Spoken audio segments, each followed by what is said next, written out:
Hello. Let me get something here.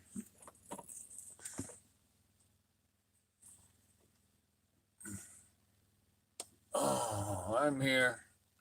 I'm here.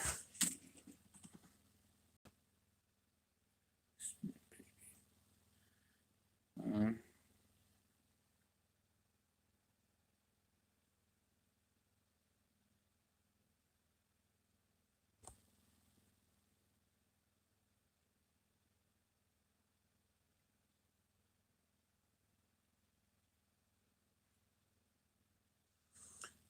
Anybody? Oh, got someone here now. Um, Day wasn't a good day. Um,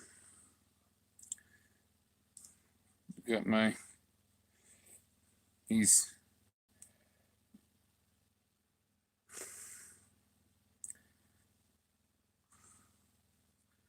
Uh, I got Togo. I thought I could do a video. I got him when he was 2 months old in February 2000.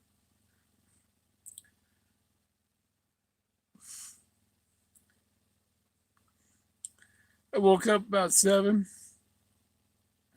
because I heard him making a little noise, and petting him. He made a last little chirp, and he stopped breathing. That was it. I think if the vet had sent us home with a bottle of oxygen to fill the plastic bin I was had him in, bring him home. If he had some oxygen, he might have had some more energy to eat and stuff. But um, it wasn't. When they told me he was doing better and up and eating and that stuff, they had him in an oxygen tent.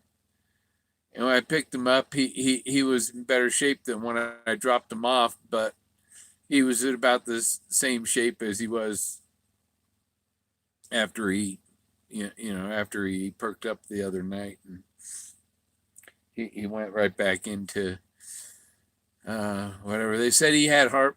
He had a heart problem, and he was having seizures, and had yeah, I wrapped him up in a little mummy wrap kind of thing. I don't know. Um,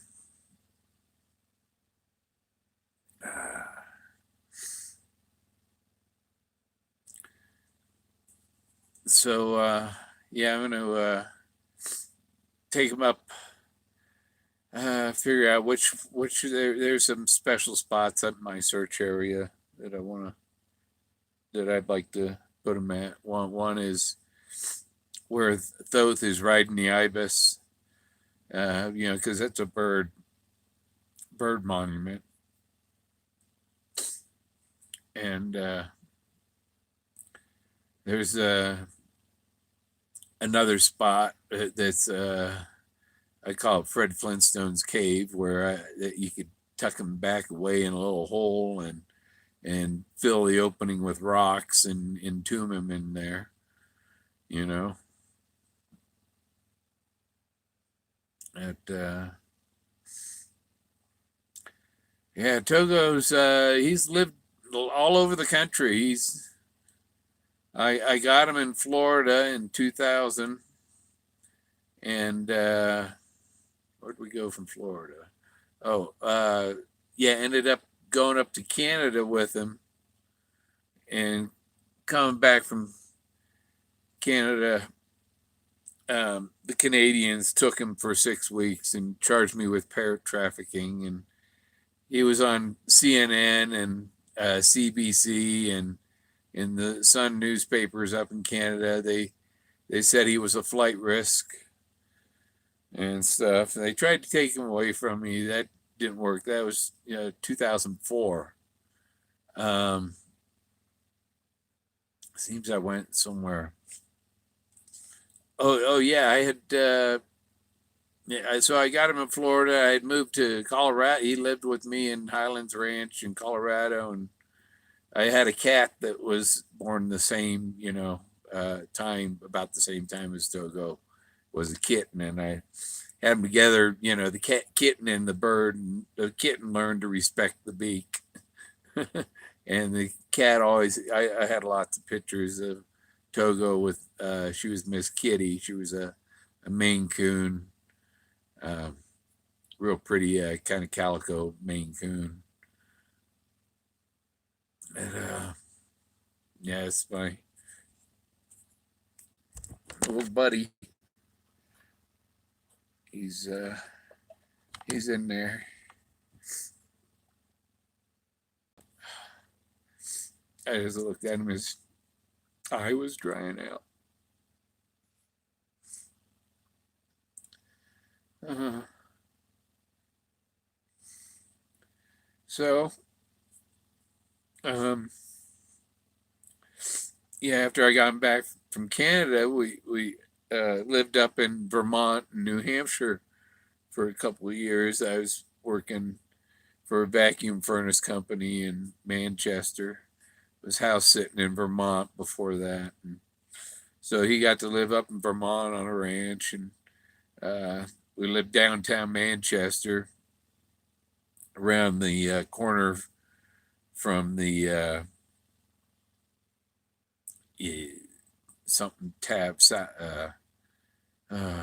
some tavern up at north end of the main street through Manchester. I lived like 2 blocks away, and could go over there, and you could what the only time you don't want to be somebody who drinks unless you live where you can walk home from the bar, and that worked out real good. I had a lot of fun there in Manchester, and he went to New York City, and he Ground Zero and stuff. Took him, there he was with me, and then we lived in Montana for a little while, and behind my sister's place. So Togo and my sister was saying he bit on her finger, and she's twirling him around on her finger.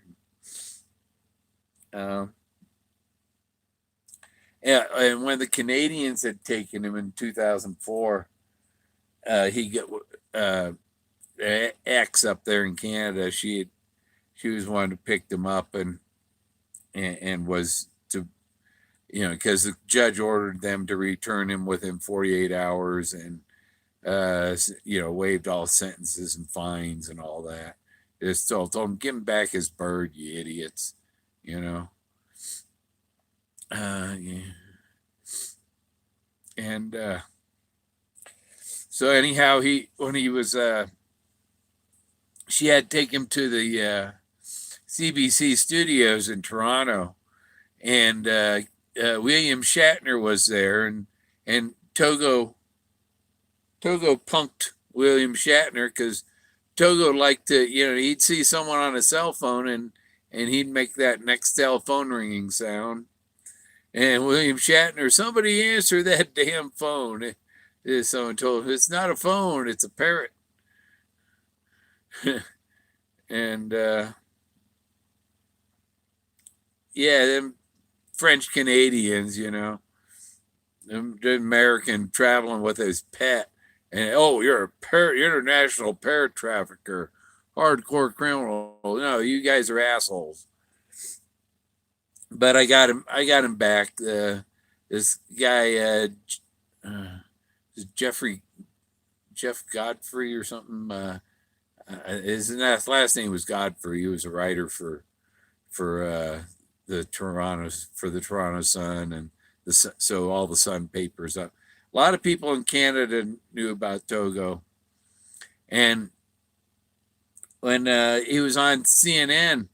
He was on CNN morning or something show, CNN American morning show, yeah, and they were do the animal stories together, and they did Togo's story, and after Togo's story, they did a story about the panda bears, showing the panda bears videos of pandas having sex to get them interested in mating and stuff.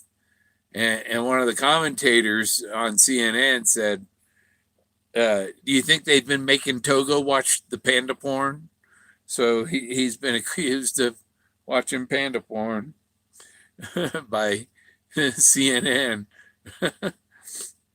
But yeah, I got him back and lived up there, Vermont and New Hampshire for a bit, and then it was back to down to Florida and stuff, and that the accident brought him to I said, I don't know, got across the border. They let her in. Oh no, I got to deal with her now. And we got down, took him down to southern Florida, and or not southern Florida, the Space Coast, and lived in India Atlantic Beach, and had a few hurricanes in 2004 came through there. And I think we went back up north to New Hampshire, Vermont, or something. And I don't know what that was that was when I went up there. When I came back from Canada and they took him, I was up there briefly, and when I got him back, we brought him down, and then we went back up there to house sit in Vermont, up near Bristol, Vermont, and that didn't work out. She went up to Canada, and then they wouldn't let her back in, whatever. And I wasn't interested in the relationship. She had lied to me before I met her and all, and I wasn't really interested. After I got up Canada, I was kind of trapped in that. But so then after Manchester, I had the job ended working on the furnaces and stuff. Personality things.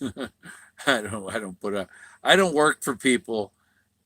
I know what I have to put up with, and I know what I don't have to put up with. And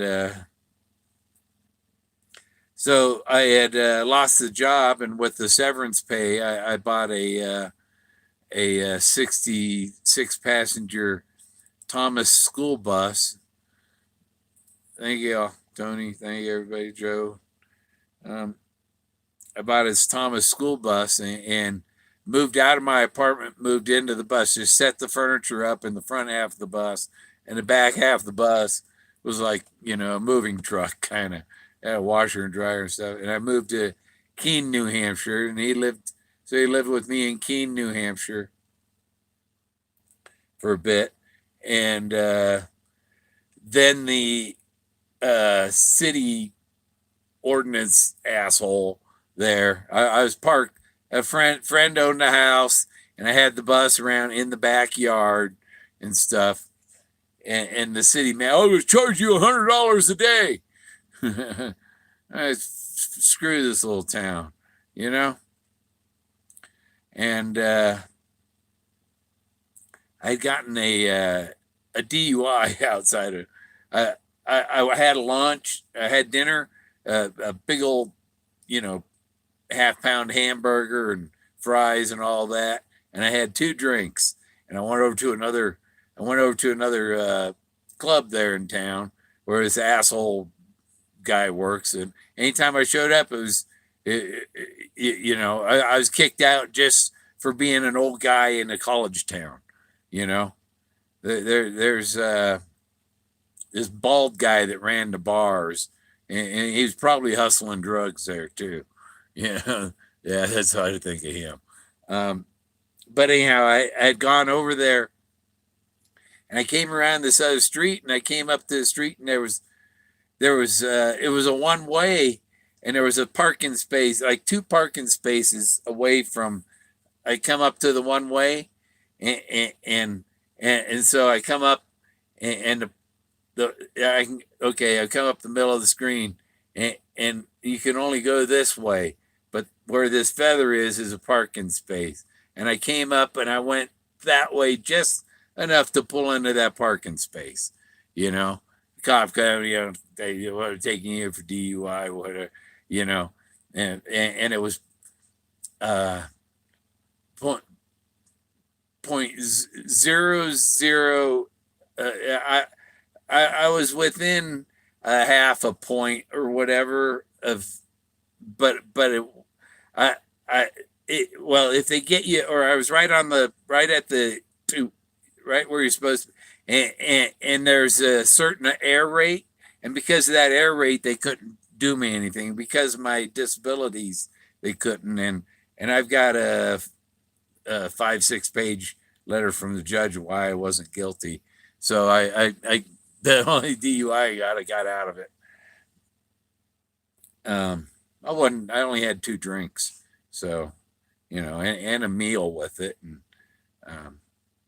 when it was just a little jog up the one way about 10 feet to get in a parking space across the street.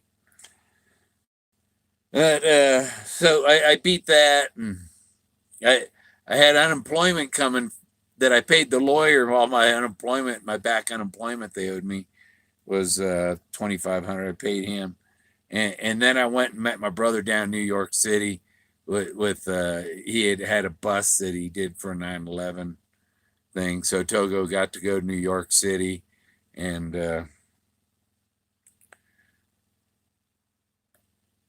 um, yeah, not guilty.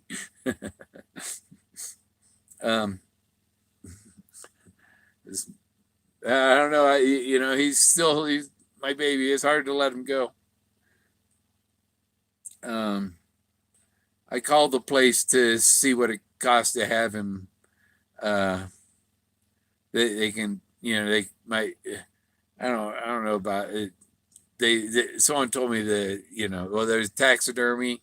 You can have him permanently put on a perch like he's still here, and I've thought about that, and but they say it's like $400 or $500 to have him done that. So, or you can have him freeze dried, and that he doesn't have enough meat on him to freeze dry him. He got kind of skinny when he in his last couple of days. That was from when I found him till he died was, I figure, about 40 hours, and I slept maybe 30 minutes of that 40 hours.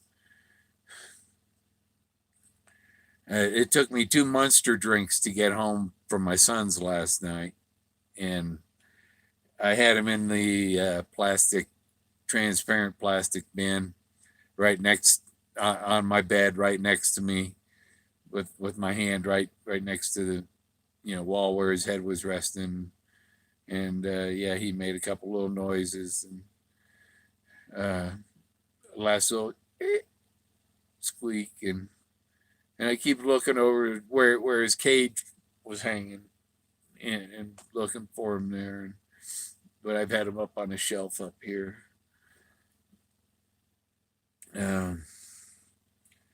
So yeah, after New York City and stuff, we went to it was about on September 11th, 2006, and we went to the proceedings at where the Flight 93 crashed in Pennsylvania, which is in the town where basically where my grandmother's family lived, in Jenners, Pennsylvania, is pretty close to there. And me and my brother, he had his 9/11 bus with all pictures of everybody that had died, and it was a memorial bus with glass etchings over the windows. Yeah, Shanksville, and Jenners is pretty close to there. It's kind of really, Shanksville is not where it crashed. It crashed near Shanksville. So he went there, brought his bus there, and there was a parade there, where Centerville is. So they were having a parade in Centerville, and we went and down there, and they wanted my brother to drive his bus in the parade, and so we drove his bus through the parade. And I think Togo was probably, he wasn't in the parade. He was back in my bus. So we both had buses. Yeah, yeah. My family there was shady. They were a shady family. Austrians from Austria. I'm gonna set him down here. His rigor mortis is stopped, and his head's kind of limp. I was holding his head up. Um, Poor little guy. And I've got this ring I've had quite a while, silver, but it's just like his claws. So I put it on. That's that's my Togo holding onto my finger. When I took him to the vet, he had clamped onto my finger and had his claw right in the cuticle. I had gently pry his claws off my finger to leave him with the vet. Um, no, I didn't want him to suffer.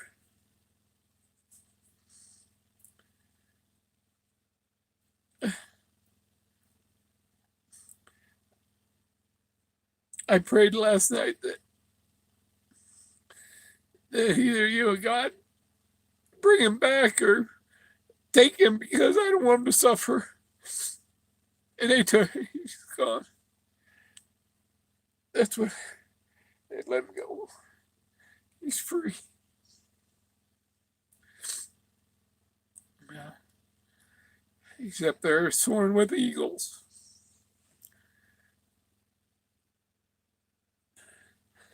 I don't know if he was uh, jealous of Jack or what, because to get Jack to come in, I get him a treat, and he has to come in, he has to sit, and he has to shake hands, and I give him a treat. And,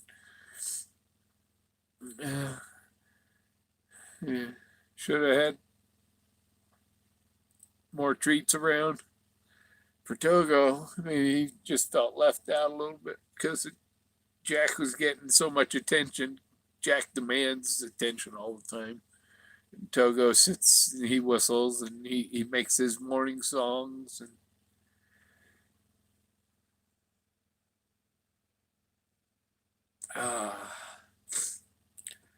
uh, yeah, after all that in Pennsylvania, I went on and to Billings, Montana, and so we lived in Billings, Montana. My sister was renting I guess it was a fourplex, and there was it was on a golf course at the country club.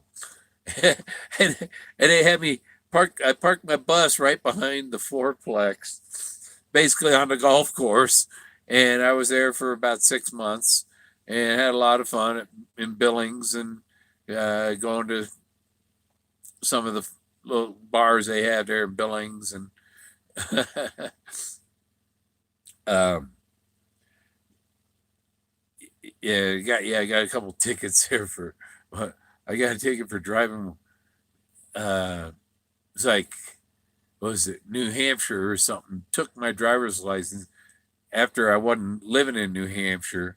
I proved that it was for a 30-year-old child support thing and ex post facto stuff.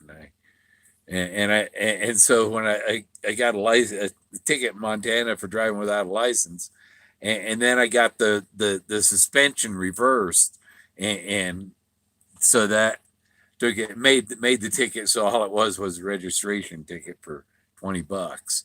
I think I did that twice there. Not guilty. I'm gonna have to move up there. That's right here, right? Right in this part.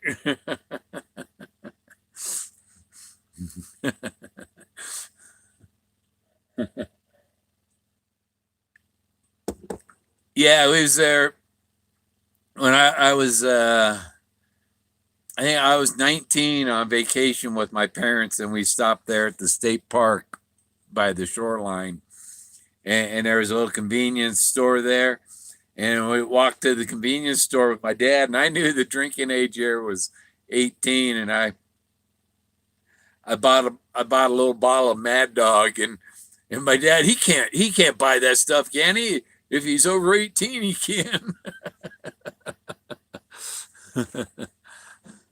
Yeah. I bet if I went back there and looked at that park's probably completely different now. There's probably fewer trees.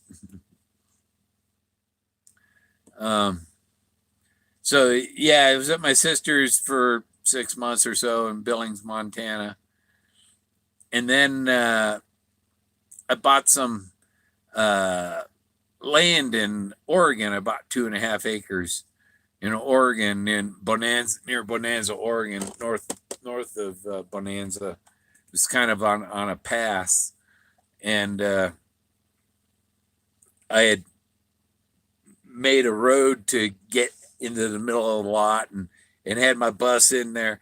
When I pulled the was taking the bus up to where I was, the flat spot that I had to park it, and the back tires slid sideways a little bit, and the drive shaft went right into a tree stump that was there, and the drive shaft bent in half, and so the bus was stuck there, and I was using a hand winch and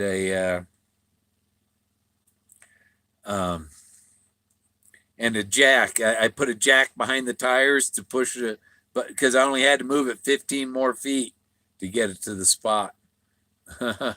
Yeah. Um, yeah, I had some friends there, and one guy up there got killed by, I think it was these other people I knew that the guy is kind of shady, guy six toe guy with 6 toes. Yeah. um, anyhow, I think that he thought the other guy was messing with it. The guy's wife was real flirtatious, and I think he thought this guy was messing with his wife, and I think he went over and killed him and got away with it. Because after that guy, he didn't like me coming by to visit or nothing. Um, I had met a woman with I think she had 3 daughters, and one of them was like 21. They had a little girl band, and I was recording there. I was with her for 3 years, 2007 to 2010, and 2008. Her oldest daughter, who was singing and stuff for her little band, she got killed by a truck driver on the wrong side of the highway head on, and killed her and her fiance, and she was 3 months pregnant. And so, then what? About 15 months. For 15 months, you imagine, woman loses her 21-year-old daughter. Not mentality. It's pretty tough to deal with that.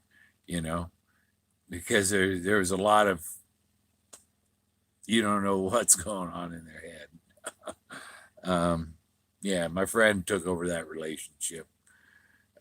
Just butted in. She owns 7 houses. I want to meet this. Oh yeah, she needed a fence built, so he got to meet her, and that was it. Because he had a plan. Dirtball Timmy.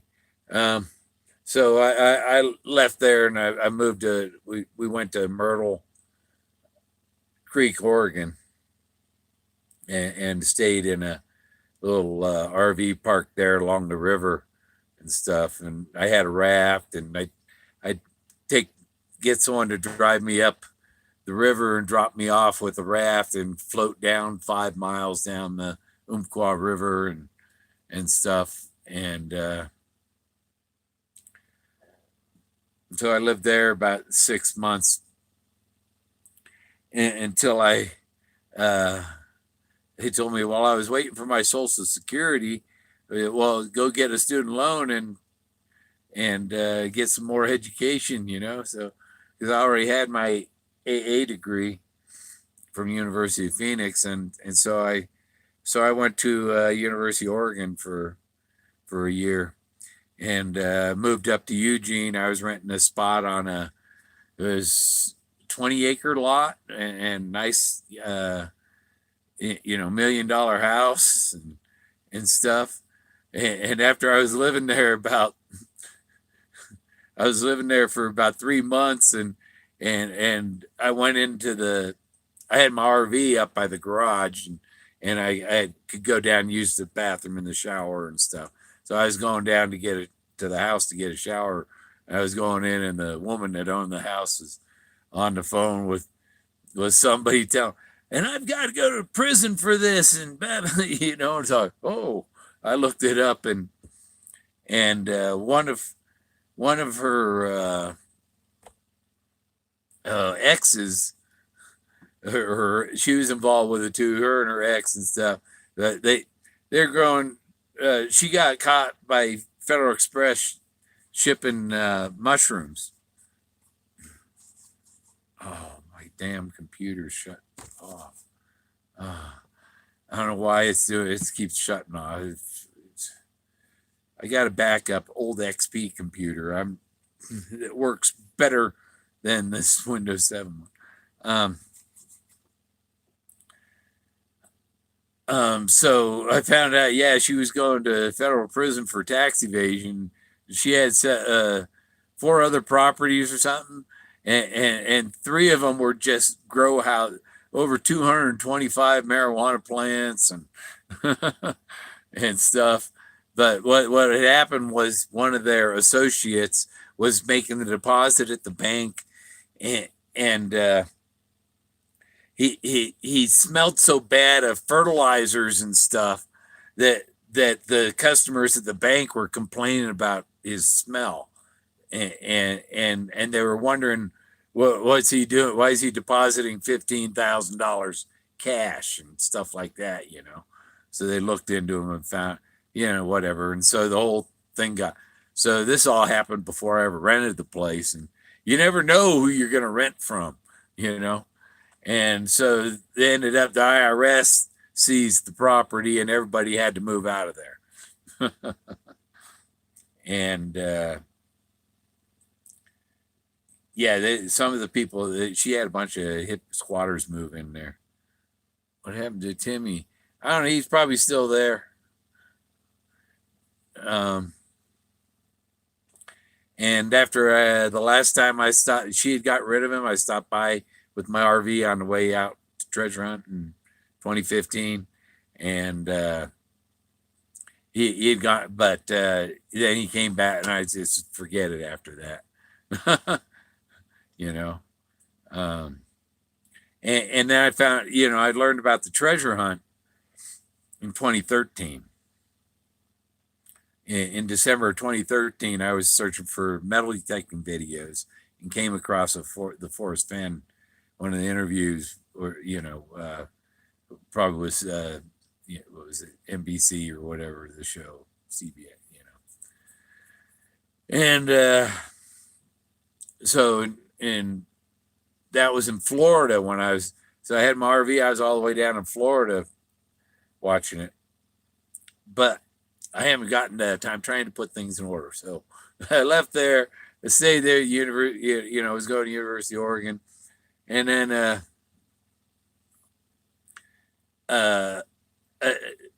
so I had to leave there, and I moved out. I said, I'm going out to the coast, and I went out and parked my RV in the town of Gardiner, Gardiner, just like Gardiner's Island. This was Gardiner, a town in Oregon. It's on the Umpqua River, where it goes out to sea, basically out to the Pacific. And anyhow, so I parked across the street. I parked on the side of the street where there's no buildings. It's just the river, and a guardrail and stuff. I parked by the guardrail there, and I met some people that were caretaking for a, a derelict motel that had no electricity and stuff, and he guy run a generator to and had solar panels and stuff. Our friend Mike, and he was same age as me. We were both born the same year. At him and his girlfriend Sharon, and they had a little garden and so and they after the troopers came to, oh, you can't park your bus here. Okay. They invited me to come park over there. So me and Togo lived there in Gardner for maybe a year. And I was still going to University of Oregon, because I had about a year left to get a Bachelor of Science degree. I didn't want Bachelor of Arts. You have to learn a foreign language. Thanks, CMC, Jack, and Lena, Thor Girl. Thank you, Maria, and David. Six toe. Yeah, he was a Nephilim. All right. Yeah.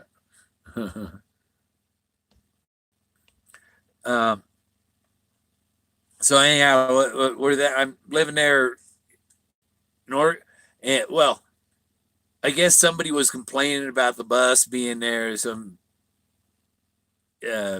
people that were because the people that I was staying that were running the or caretaking for this motel that had sold a car to this guy that worked for the volunteer fire department around the corner, and the guy quit make payments and went and transferred the car, forged signatures and all that, and transferred the car. And so they were suing the guy in the local court and stuff. The guy got away with it, and whatever. And the guy would come over. He'd come over and harass them. I was inside my bus because I'm just parked out front, and I hear all this yelling and stuff outside. And I put on my holster and stuff. I walked out. What's the problem here? I said, I think it's time for you guys to leave, And I did. I just had it on my hip, All you got to do is have it on your hip and tell them, time for you to leave. They left. They called the cops. Cops came out, and my friend, oh, no, he never took it out of the holster. It was just on his hip, never unsnapped the snap, just a show of force, and the thing was, I had a good reputation with the local cops there already, Yeah, it was a sheriff. And, so that lasted a while, Togo. I had my dog Wabi. I got him when I had lived in Bonanza, and from 2007 I got Wabi, and in 2012 I Wabi. I had Wabi on a leader that he could go in my bus or out of the bus, and he preferred to be outside, and I was going out to put his, to change the leash, and he backed out away from me and got loose, went across the street and chasing a car. He come back, and then he come walking back across the street, and somebody 35 zone came through never slowed down for the town, and come through 65 miles an hour and hit Wabi, and it flew about 300 feet, and he died instantly. And I took him and buried him up in the national forest, and there was a tree that popped up, left a big hole under the roots, and I put him down in there and covered him up. So he's out in the national forest by a beach that I would take him to, so he could run in the waves and stuff. But he was half wolf, really good dog, and Togo was call him Wabi, and he knew the dog's name, but he would, his girlfriend Brenda, he would never, she say Brenda, say Brenda. He would never say Brenda. Brenda was a violent woman.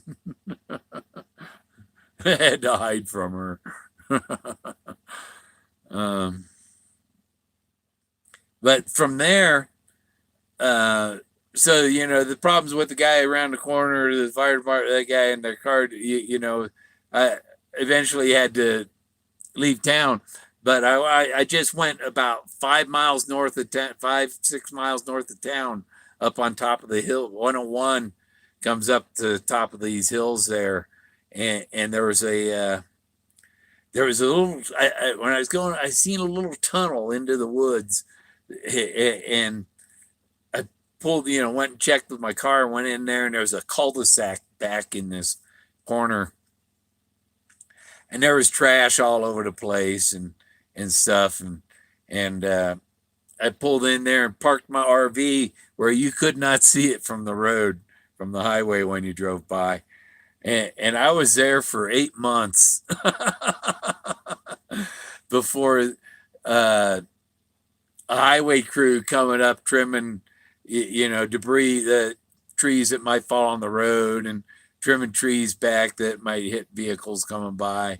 Just a highway department crew tidying up the sides of the road, and one of them walked back and seen me, and then next day the trooper and the sheriff came up. Oh, you again. But I guess I'd been there so long. Yeah, I kind of fibbed about it, but I've been there long enough that I probably had rights to. I probably could have filed papers and owned that spot. And but by the time they had come, I had cleaned up all the trash and stuff, and had the area all cleaned up, nice and neat, and it's even it was on Google Earth even. That's one of the places where you can find me one of my my bus or my RV on Google Earth. I think my RV, I've got my RVs on Google Earth up near Salida, and it's on Google Earth near Wells, Nevada.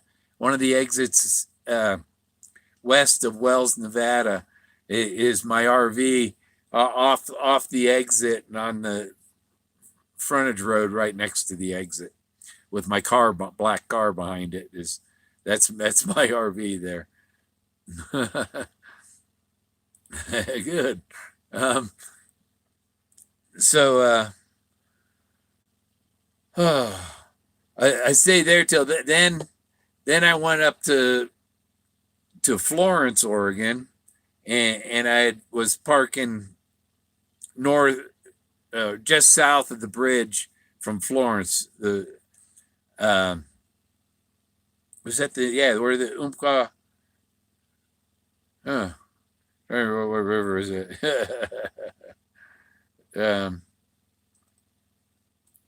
South end of the bridge going into Florence. That's not the Umpqua River. That was the south something. Whatever. Siuslaw River. Now I was doing computer work, going to, I get service calls to go replace hard drives and diffusers on printers and TV sets, flat screen TVs for Vizio and Polaroid, and Polaroid flat screens were junk. Yeah, I have. I've got some pictures near here. They changed the whole picture thing. I used to have hundreds of them on the old Panoramio photo thing on Google Earth. So I don't know if some of them still are on there. There's some sunsets around Gardner and stuff, and so I stayed. I went up to Florence, and there weren't places to park on the street, and I had gone and camped up uh, by the Sea Lion Caves. There's a bend, a switch, a road that goes back in and over a creek, and there's a road that you can go straight back in and get up on top of the mountain there. And I think it was 2,000 something feet up, so you're safe from a tsunami. and I camped there for a little bit. And there was some punk kid come through and, oh, you've been cutting wood. You're not allowed to cut wood here, and I'm going to report you to. I ain't been cutting wood. That pile of sawdust was here when I got here. I wasn't doing anything like that. So yeah, he got this ranger up there at me. You got any marijuana? Oh, yeah, I do. I have a little bud. I had one bud. Yeah, he wrote me a ticket, and I got it thrown out, basically $25 fine. For I said, man, I was honest with him. I should here, whatever.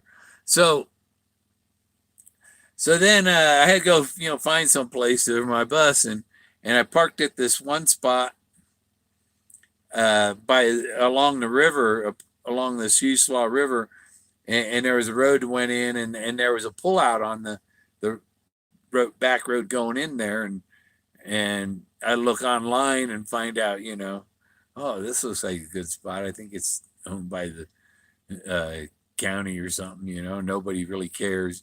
It's just a pullout back there. And I camped there, and I got to meet some of the guys that lived up there. Was an old house that was burned out, and there were people living in RVs up there, the fifth wheel and stuff. And there was a big old barn and some old tractors at the property. This guy was supposed to be paying some guy rent to keep have his RV there, and they told him, well, you can come up and camp up here, bring your RV up here, and you can stay as long as you want, whatever. And so I did. I brought my bus up there. It was that Thomas school bus. It was blue with a white roof, silver stripes down the side. I had it set up pretty good. I had a nice couch in there, and it was comfy. A desk and computer, and so they basically squatting, and eventually the people called to the other people who lived up there, and he got evicted, and they came up and served him evictions and stuff, and that was right when my Social Security got settled, and I got my 5 years of back pay, and I bought the RV and my car. It's like, as I looked at getting a house, it would have taken all of my back pay, and I still would have only had $100 after mortgage and stuff to buy my food and electricity and the utility, So I thought, well, it's going to be cheaper. I got the RV because I with a car dolly, and so I was all set up to RV, and then I took off for to head east after I got my RV and stuff. My first day, but okay, while I was there at this place where these guys were not paying the rent and stuff, the one guy he had an anger control problem, right? And he was sitting next to Togo's cage, and he was telling me, he says, I don't know why my dog won't come to me. I don't beat her or anything. And Togo says, you talk shit. The guy goes, what did he say? I don't know. I didn't want him to hurt Togo, But Togo told him, you talk shit. Yeah, it was funny. Poor guy. Yeah, Togo knows. He knows stuff. He knows when a sound's gonna happen. He would make the sound before you squeak the door. He'd make the squeak of the door. He's observed. They're observant, and they know what sounds are gonna happen. They trick you. He fooled William Shatner. He fooled Captain Kirk. It's too bad he didn't do the Star Trek uh, phone instead of the. Yeah. Okay. Thanks, Thor girl. Yeah. Last night, I was. If you've been up awake for 40 hours, it's kind of hard to go to sleep sometimes. And so it took me a while, and I think I got to sleep about 2 in the morning, and I'm glad that I woke up just after 7, just before Togo passed away, and was able to. I was petting him when he passed away. He was being comforted, so and yeah, I was watching to see if his lung, if his feathers move while he's breathing, and he had stopped breathing, and I looked at the time, and it was like 7:17 or something. I figured, well, within the about 7:15, 7:17 is when I checked the time, and I said, well, it must have been like 2 minutes ago. That's where I come up with 7:15 a.m. So I know exactly. My old cat, Miss Kitty, same way. She was in a box right next to me at the bed, and she died while I was petting her. She let out her last little cry, and that was it. I don't know what I do with I had Togo a third of my life. So I'm 61. Next month I'll be 62. Well, just before the next one. I'm not an April Fool, but I'm this close to being one. No. uh,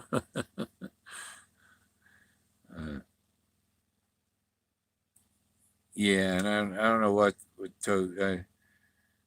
I've got his feathers are on my peace pipe here, and I don't want to pull any out of him. You know, I've got enough of his feathers on here. Um, I looked up about African. I look up about African grays and there's they when they're 14 years old. I've seen some die some stuff about when they're 14 and stuff. I didn't realize that he didn't like the pet hospital. He said he won't eat the processed bird food. He didn't like those. It's like Jack. You go to the you go to the Tractor Supply and they try and give him a biscuit, and he won't eat it. He doesn't like those. He gets the jerky sticks. He's spoiled. Togo's spoiled. Togo loved bananas, and he give him banana. He'd have banana all over his beak. He loved bananas, and he loved peanuts, and he liked McDonald's French fries. He said, "French fry." I got that's his claws. It's just like the African gray had two claws forward and two claws back. So it's like he's holding on to my. It was a dragon ring, but it's just like his feet. It's exactly like his feet. So yeah, and it's kind of an adjustable ring because these don't connect. They're floating, and it's silver. You can tell by the color. It's you know tarnished. I haven't had it on for a while, so but after you wear it, it polishes up for a little. So we left there on our journey and went to Florida. Stopped at the Grand Canyon and everything. First of all, the second day of my road trip, I had two flat tires. well, I had one flat tire and near Bernie, California, and I was able to drive into the Les Schwab tire place, and I got two tires for this RV. It was $850, 2 tires, you know, and then so I from there I was about 40 miles from a friend's place near Oak Run, California. A friend of mine that I worked with in '79, it got a bunch of. He's got he said he has 9 Harleys, but he has an Indian. And he has a Harley. He has a Harley trike and a meter maid trike from San Francisco and Triumph, old Triumph and stuff.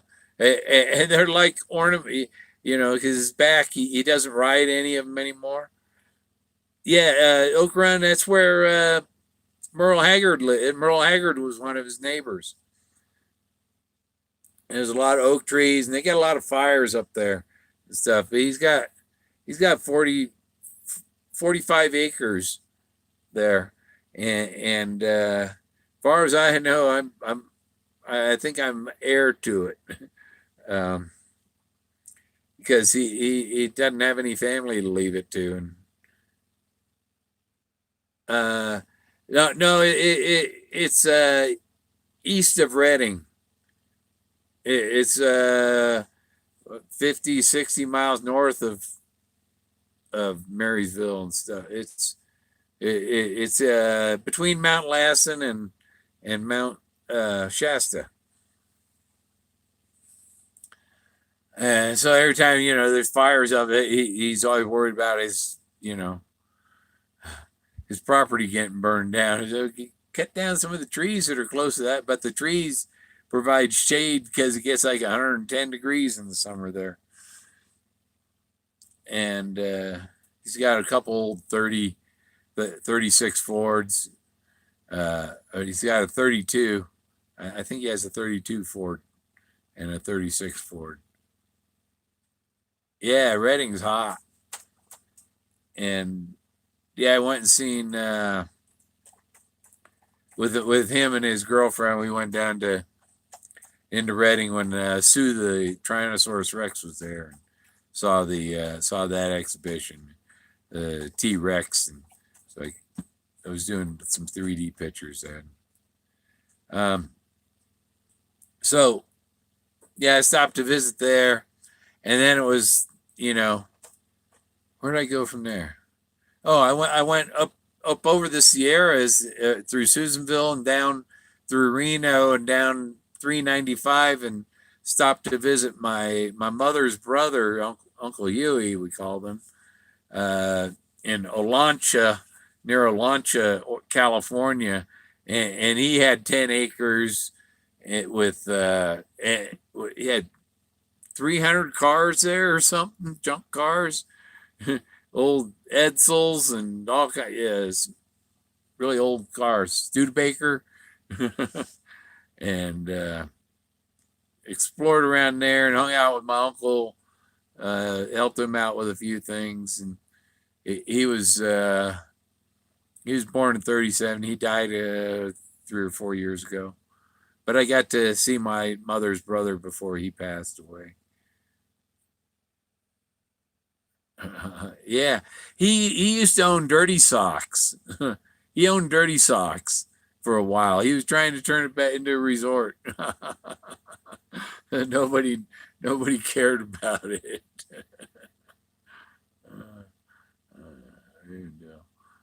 Yeah, I guess one of his truck or something was in some movie they filmed there. Avondale.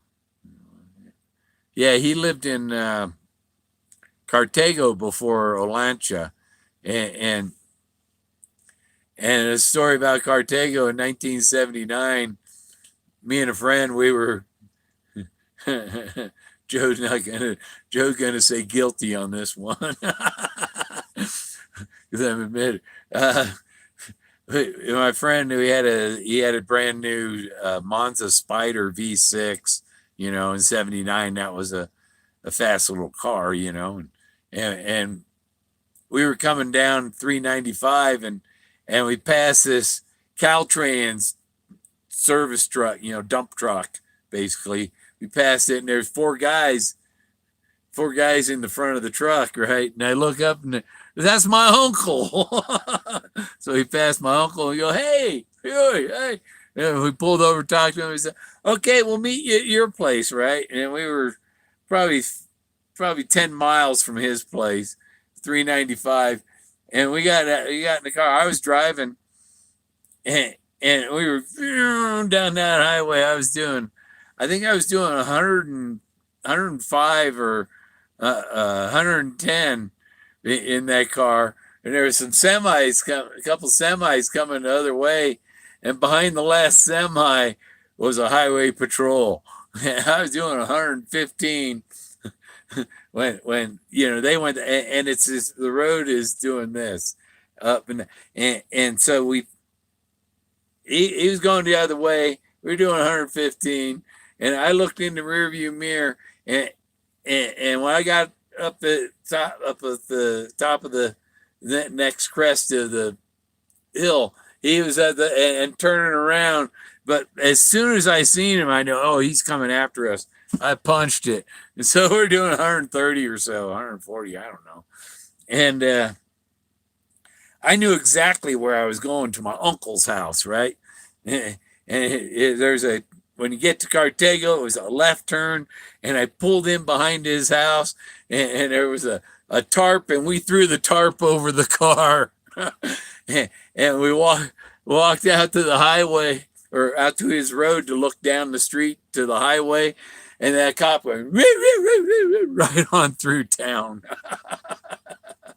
So, yeah, you got to be really good to lose a highway patrol in the desert. They can't get me for it now. That was 1978. Talk about all I want. Yeah. Yeah. So we hung out at my uncle's until like 10, 11 at night, and then we left. And from his place, it was just about 5 miles, and there's a road that goes to Death Valley, and we were in Nevada, quickly. But they weren't, nobody looking for us. And my uncle probably knew the guy. My uncle knew everybody. Everybody knew my uncle there because, he got divorced from his second wife.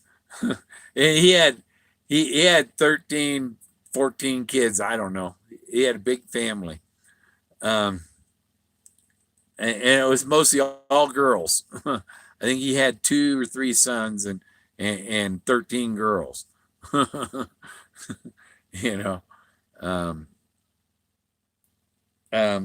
But yeah, we went to Vegas, and Jethro Tull was playing there that night, and we were there too late. We were there after the show, and we partied with some other people there in Vegas, and then went on to San Diego and stuff. But yeah, back to the, so I was in Florida, learned about the treasure hunt, and so my plan was to get back up here I was going to start searching in New Mexico, and so I had till May. Target was to get to New Mexico in the middle of May when it starts warming up and stuff. Time to start searching here. Wait for the snow to melt, and so I stayed at a friend's place in Georgia. He had a couple houses, and they had a house nobody was in, and I parked there in the driveway for a couple weeks and met a friend, his neighbor right down the street, and it was in March, the end of March, and it turned out his neighbor and me had the same birthday, and we were there. We had a little birthday party. The guy was alcoholic, real alcohol. He had an accident. He'd like to have little fires out in front of his place and stuff, and drink his beer by the fire. Well, he fell asleep by the fire and rolled over into the fire drunk, caught his leg on fire, and went through quite a bit to recover from that. Then I had met woman online in Tennessee, stayed parked in her driveway for a while. And, when I got there, there's never going to be any. Say, okay, they ain't going to try then, And so there was no relation, and then after you leave there, I wish I was more open to him. So I left there and I went and I camped along the Missouri River north of Liberty, Missouri. There was a fish and wildlife place and you can camp a couple weeks there. And we camped there. Togo's been everywhere with me for the last 20 years. He's been on airplanes flying to Florida and back, and I got the box that I took him on the airplane. I have I have a transparent cage underneath the desk here that was supposed to be it's the right size to fit as a carry-on and stuff, but it wasn't approved by the FAA. So I show up at the airport with this $100 plexiglass cage, and no, it's not approved. You got to have it approved. So I had to reschedule to the next flight, and they gave me a cage, one of the approved ones, and I had to leave the cage I had. I'd left it there. I said, well, I'm going to be back in a week, and I'll come pick it up when I come back. And I did. I picked it up. So I have him in Togo in this little plastic crate, and it's just got little slots. You can't get your finger in and scratch his head. And he liked having his head scratched. Scratch your head? He'd say, scratch your head? He liked having his head scratched. Or what you do, you ruffle his feather, you kind of roll his feathers between your fingers. Because that's what the other birds, they pull and preen the feathers. No, Togo likes his head scratched. He didn't get pissed. So I got on the airplane, right? And the woman sitting next to me, what's in there? I said, a parrot. He can't get out, can he? Yeah, he's an escape artist. He likes to bite people. Oh my God. Yeah, chicken. Yeah, watch the birds too often. Where you going, Jack? Oh, buddy. You gonna come up here and see me? Come here and see me, Jack.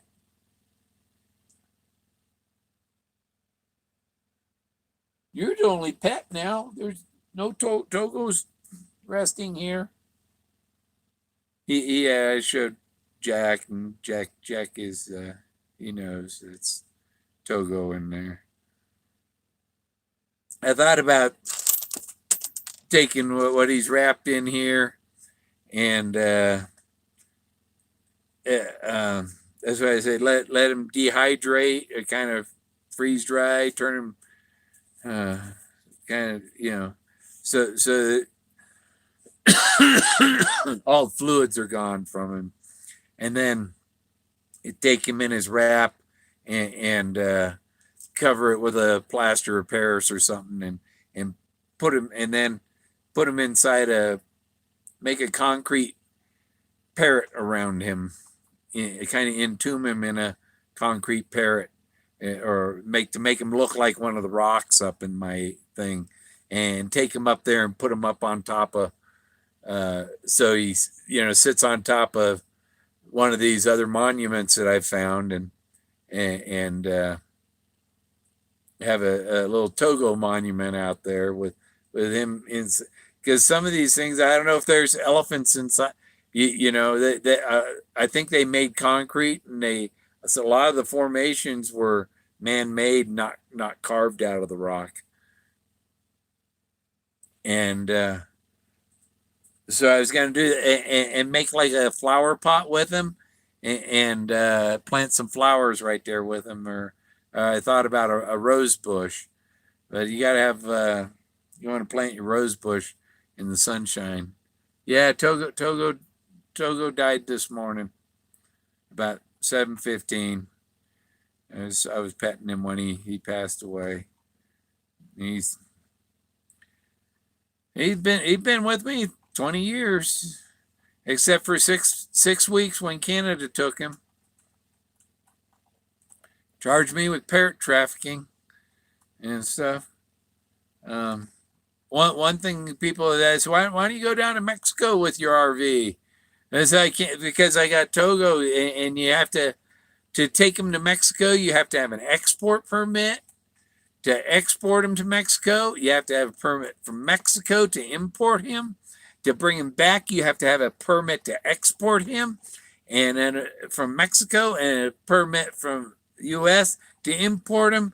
And going each way the country you're bringing him into, you have to take him by the health inspectors and all that. And when I got him back, I had to take him to the one in Buffalo, up near Buffalo, New York, right? And because the only place you could bring a parrot across was there at the Peace Bridge. I think it was, or it's the bridge where Niagara Falls is, or something, or maybe it was the Peace Bridge or whatever. And so I wasn't allowed to go over to the Canadian side, so the ex had to bring him over to the American side, and I was home. Oh, don't let her in the country. Please don't let her in. No, she came in the country. No, yeah, spend more time with her. But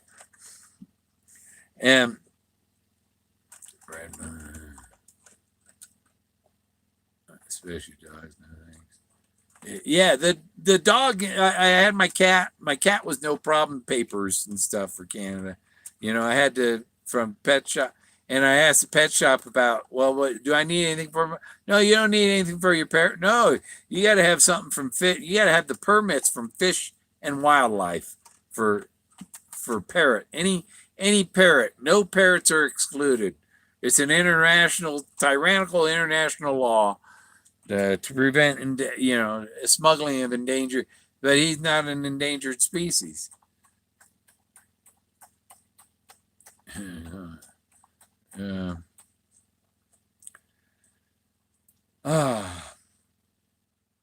So yeah, I picked him up there in New York. Okay, and the treasure. Well, so Togo's he's just been here all along, all through the treasure hunt and stuff. He's been in the RV. I've had different setups for him since I got Jack. I can't leave him out on a perch. He had to be in a cage, and that he I don't didn't like caging him up, but oh, that's sad. Yeah, cats are my cat, Miss Kitty. She lived 8 years, got cat leukemia or something. I was petting her and her fur falling out in chunks, and she was done. She passed away, but she liked to play with photographs. I had a stack of pictures on my desk when I was living in Highlands Ranch in Colorado. I had a stack of pictures, and I get up in the morning and the pictures are scattered all over the floor, all over the desk, and I got a picture of her picking up pictures with a picture hanging from her mouth. So I guess maybe she liked the taste of the photo paper or something. I don't know. Captain, don't say that. What are you saying? No, I'm not gonna. I got Jack. Jack's more than enough. Aren't you, Jack? Come here, buddy. Come here. Come here, Jack. Come on up here. Come on. Are you gonna barf? You did it. Jack, he gets in his water and he'll just drink too much and then he'll throw up. Oh, Jack. He's getting. My son said he's got worms, so he's getting wormed. Aren't you, Jack? You're getting wormed.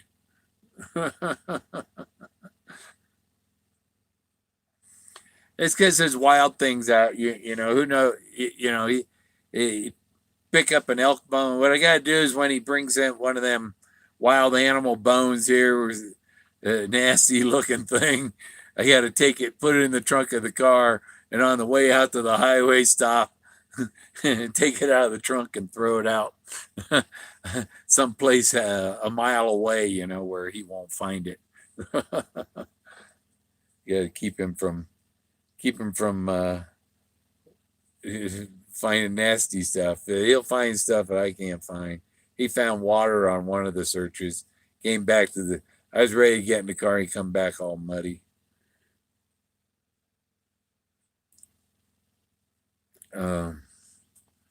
What's wrong with this computer?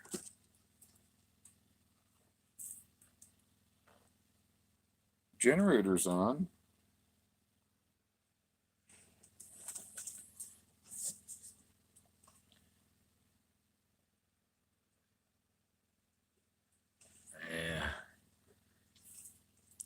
Yeah, his computer just it turned off a bit ago. I don't know why. It turned off earlier, and I figured it was the. Oh, it just went. It had gone to sleep. I told it don't do the sleep mode. Stupid computer. Oh, they had some pictures of. And I got a video on YouTube. Togo's talking, doing his morning routine. Togo morning routine video, and Togo at RTR, and he was in some of the other video vloggers, the RV vloggers. That's one of the other things I was watching on YouTube was other RVers and stuff. And I pretty much, they're all repeating everything. It's like the treasure hunt. Everybody's just repeating the same old. You can only watch so many videos on how to dump your black tank, and well, okay, I don't need to watch another video about dumping your black tank or finding boondocking spots and stuff like boondocking's free camping for your RV. It's not at Walmart. If I've ever, anytime I've stayed at Walmart, I stay 1-2 nights at the most. There are people that think that that's their full-time residence. What, Jack? And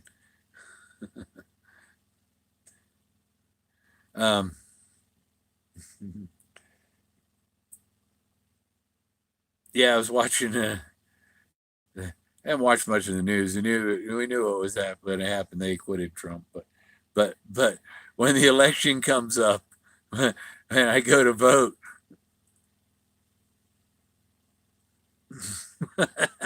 I'm ready to go to the polls.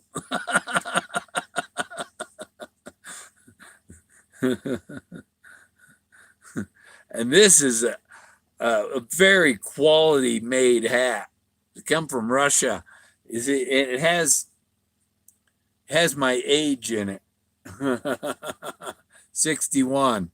The number, I guess that's the inspect. See, it's all quilted in there and everything. And then these ear flat, this unties at the top, and these cover your ears. And that looks like some nice. It's almost tin. It's pretty thin. It's a pretty thin thing, and it's a very warm, comfortable hat. It's probably one of the best made hats I have. I'm sorry, I'm being influenced by the Russians. I'll put that away.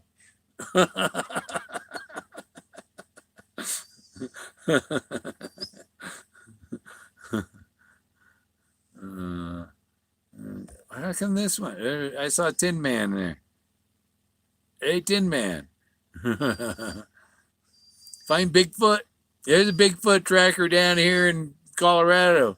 Colorado Bigfoot channel. You probably watch him. Me too. But I've noticed he's shown pictures of rocks kind of like mine. Pitt's as smart as heck. Man, this thing didn't scroll for a while. Where all this? All of a sudden, there's 500 comments down here.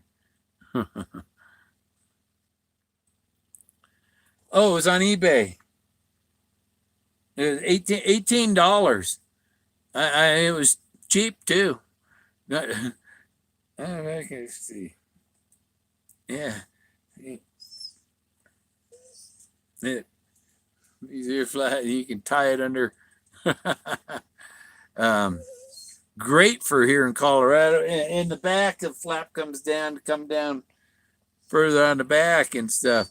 And I was saying, well, if they make good hats, I bet they make really good jackets. And I looked online. I was like, whoa, yeah, hundreds, thousands of dollars for some of them Russian jackets. How's that hair going?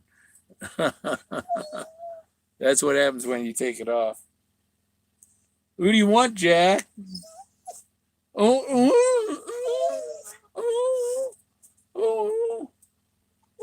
You come over here. You come over here, Jack. Show your face on the camera. Come here. Come here. Come here. Come here. He says, no, you let me out right now. See? You're crazy. Come here, Jack. Come here. Okay, we'll let him out. I got the generator running. I gotta go get propane. I stayed home today. I didn't do anything today.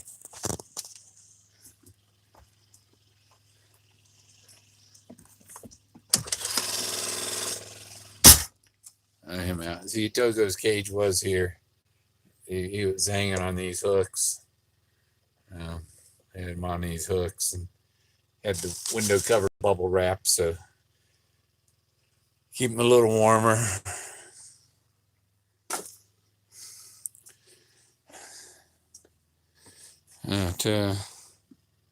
Where'd my connector go?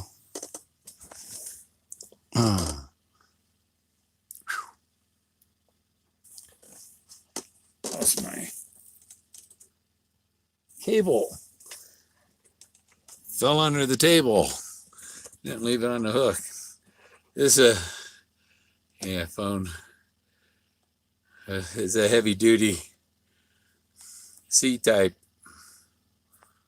Yeah, so the nice thing with the C-type connector, you don't have to have it either. It goes on either direction and it'll charge the phone.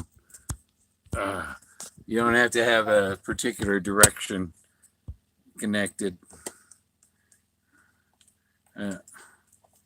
My buddy, this Togo, if you missed earlier, I showed he's wrapped up in here and see his head there.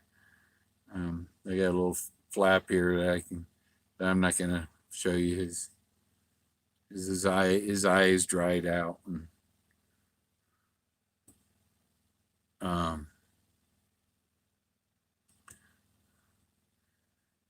No, his name is Togo, Togo. It's a country in Africa. He's a Congo African gray, and Togo is a country in the Congo. Oh, yeah, that last storm, I didn't get any snow. It just gets cold as shit. It was like 2 degrees last night outside. And I had it 70 in here all night long with both heaters going so Togo didn't get cold.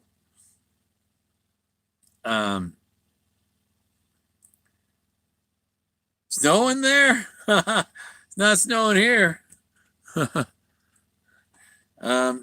snow's all melted here. Even the mountain, there's snow halfway up the mountain here, but and that's where when I looked at the radar, the snow comes off of Blanca and goes up to Pueblo, and it's like here in the valley, it doesn't snow here.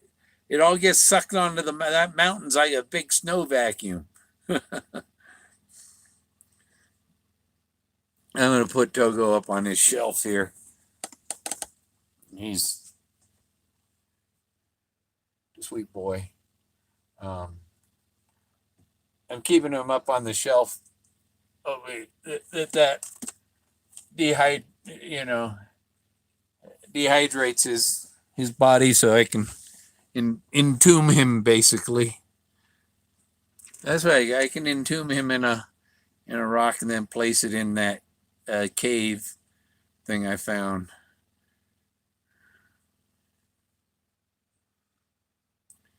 And then I was gonna, if I put him in a concrete thing shaped like a parrot and stuff, I was gonna for the lines to to mold the concrete mold or stone I put him in. I was gonna make little potato stamps with parrots and all, so that if somebody they'd know that it's not natural. Yeah, yeah, he's gonna be up there in the search area. I even found some rocks that are already shaped like, and I thought, oh, I can turn that into a parrot instead of a duck. No, um, he's he is a special pet for me. Um, been everywhere with me, and um, yeah. And my grandkids, my one granddaughter, yesterday or the day before, she was saying when she saw Togo, she said, "I thought he was green." I said, "No, he's always been gray. He was green before. I know. I seen him before. He was green." No, he's always been gray. But and the kids wanted to pet. Oh, yeah, pet a pet. No, he's resting. Leave him, let him be. You know, and now he's resting now. He's gone to birdie heaven. He already had his wings. Now he's an angel. So I drew the halo on him on the thumbnail. So, yeah, I'm not talking much about the treasure tonight because this is my farewell to Togo. He was a great bird. Yeah, yeah, he was fine. He was hurting. I didn't want him to suffer. I, oh God, either bring him back or take him, so he doesn't have to suffer. And I knew last night I was trying to find one of them they have oxygen things you can buy at the store. It's supposed to be can of oxygen, add 5 liter. And I called Walmart, they didn't have them. They couldn't find them, and I called the Walgreens, the two. Sometimes they have them at convenience stores, and they didn't have them. Somebody told me that they have them at the Loves way over in Monte Vista, but I was already on 36 hours of being awake, and I couldn't drive to Monte Vista and back safely. I was too afraid of falling asleep because I was so dead tired trying to get him help. And at pet hospital, they should have said, no, you need to, we need to get you a prescription for some oxygen for him, I've gotten a prescription for a cat. If I can get one for a cat for oxygen and make an incubator, I can get one for parrot. There was let me see.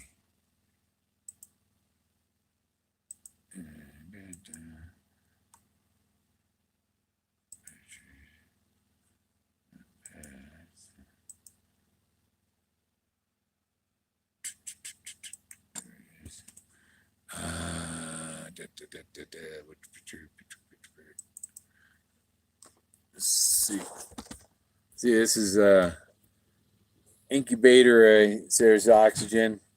There's kitten in there with the goes into the tub, and they told me where to set it to keep the thing, with oxygen. And that cat did a lot better with that.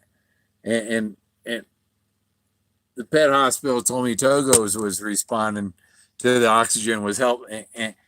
And then here's your bird, and it will send him home to go die at home. They said they didn't like to keep him overnight because they don't have anybody there overnight. Well, he would have been in the oxygen, and they shouldn't have sent him home until he had the oxygen. I could have gone and spent another night at my son's and come back and get him an oxygen the next day.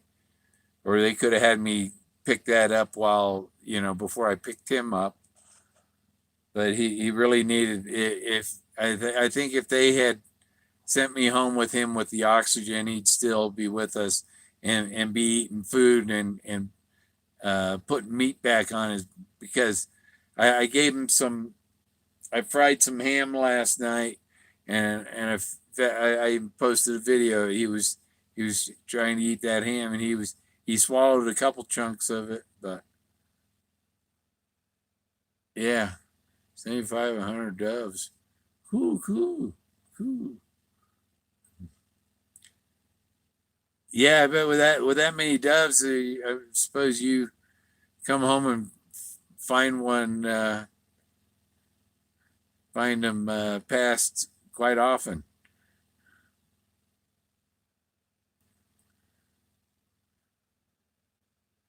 Or some of them don't come home. But, no, you don't, huh? Huh. Yeah.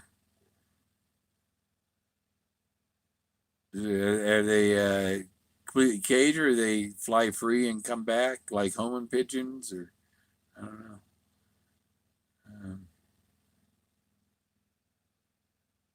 A blue jay. You want to get I don't have any plans to get another parrot. Togo's my parrot. He'll always be in my heart. And I'll see him in heaven. He's up there. Have pictures of a friend with him.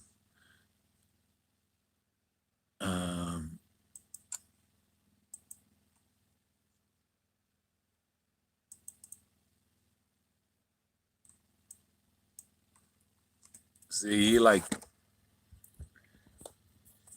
bacon. He loved bacon.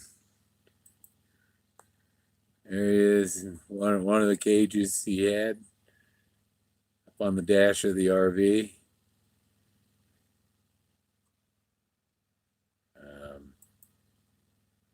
This is. I had this shelf is for the little entertainment center outside the RV, and you could open the window behind the couch and prop that shelf on there, and he'd sit outside.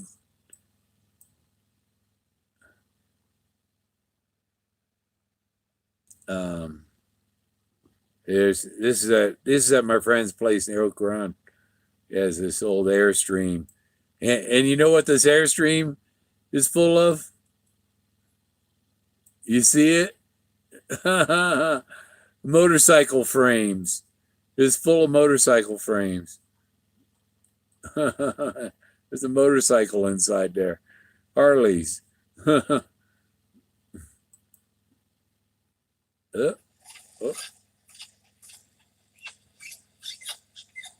I think that's his mating noise.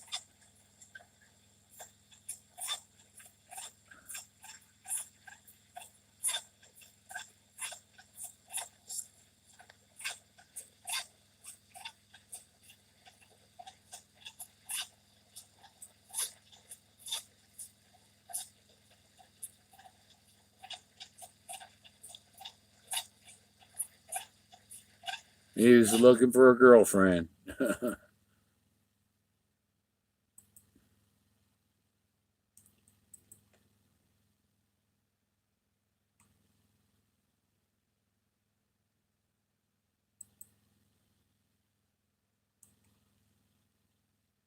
You see, he's got a waffle. I think that's a waffle, an Eggo coming out of the cage. See, he's got. I lived in Highlands Ranch. He his door was he can go in and out of his cage.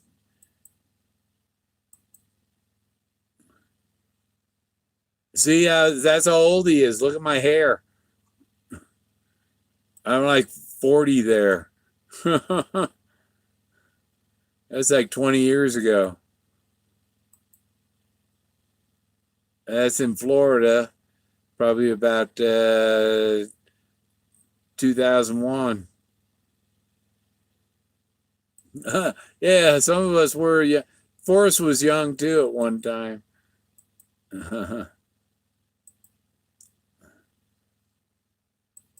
He's a real smart bird. Yeah, a little gym set. And when I lived in New Hampshire, I had gone out drinking, and this woman came over to my place after the bar, and she was sleeping on the couch. I was sleeping back in my bedroom. I get up in the morning, and the smoke detector was on the table with the batteries pulled out. And my darts were in the wall on the other side of his cage. Like, she found out it was him making the smoke detector sound and tried to kill him.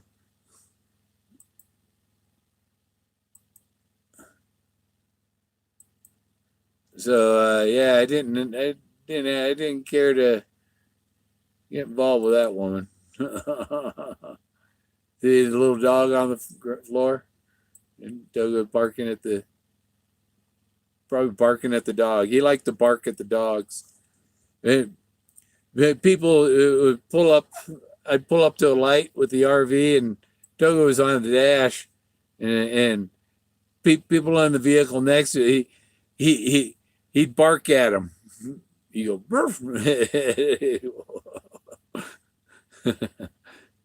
I teach him to bark at people in other cars. Yeah, that's in Florida. That's in Florida, of course. See? He's in the mouth of that alligator. That's Elvis in Togo. Togo meets Elvis at Bike Week, Daytona. 2000. See, that's 2001 Bike Week, Togo. That's how long he's been around.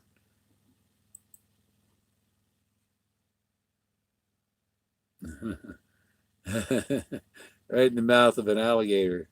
I made a little sign with that. In case of emergency, please rescue my African gray parrot. Oh, what I got to rotate that picture. There.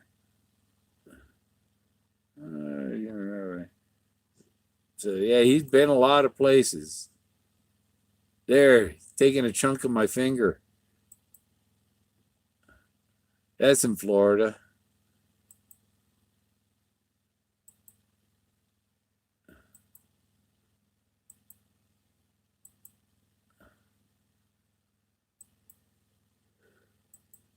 Fuzzy picture. That was cage he had. Oh, he probably had that cage 10 years or so. And I gave it to some friends because it was just too much for in an RV or bus, you know, it was too big. Yeah, he was a pretty little guy. What's he eating there? I think that's a part of a ice cream cone.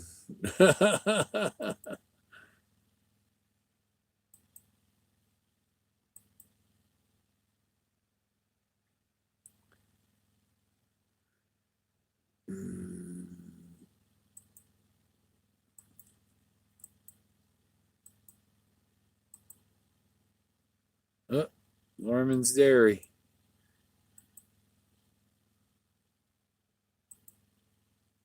That's a stock. That's not him. See the deer? He's watching them deer. This is a thing I had. He was in the front of the RV, and I had just hanging on these chains hanging from the passenger side sun visor, but he tore up the dash. I had to reupholster the dash, and then he wasn't allowed to destroy the new one. He was giving a kiss from Togo. That's on Loveland Pass in Colorado, about 2001.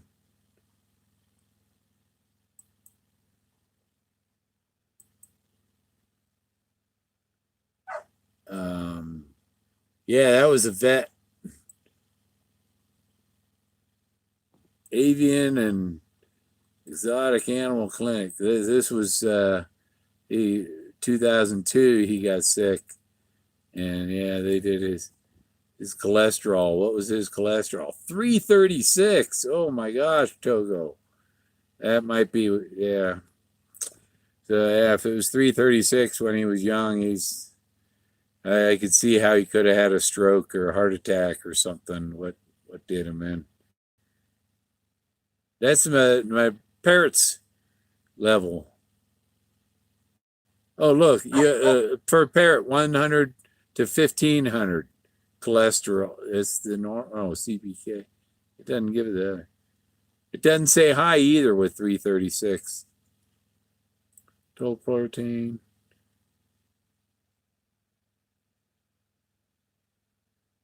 Yeah, so yeah, he had to get antibiotics then. Yeah, that fixed him up. This is Togo in the manger. That's up over the door of my RV right now. That's his my little Togo memorial. You know, that's a one of a kind little parrot in the manger.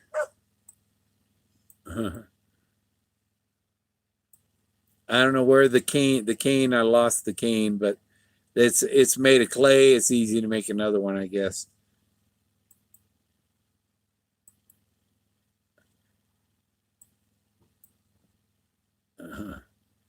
You see, he pooped on Osama. I put Osama's picture down there. He'd poop over the side of the cage, so you got to cover the floor.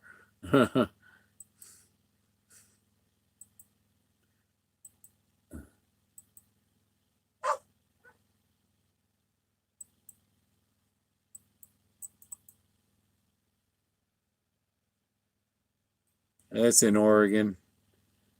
Oh, my back is killing me. See, there's Wabi in the background. My dog, my wolf I had.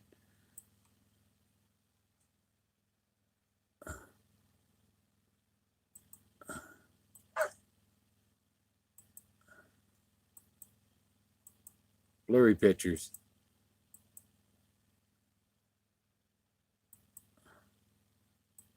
I used to take them to bars. See, in case of emergency, please rescue my African gray before the alligator eats him.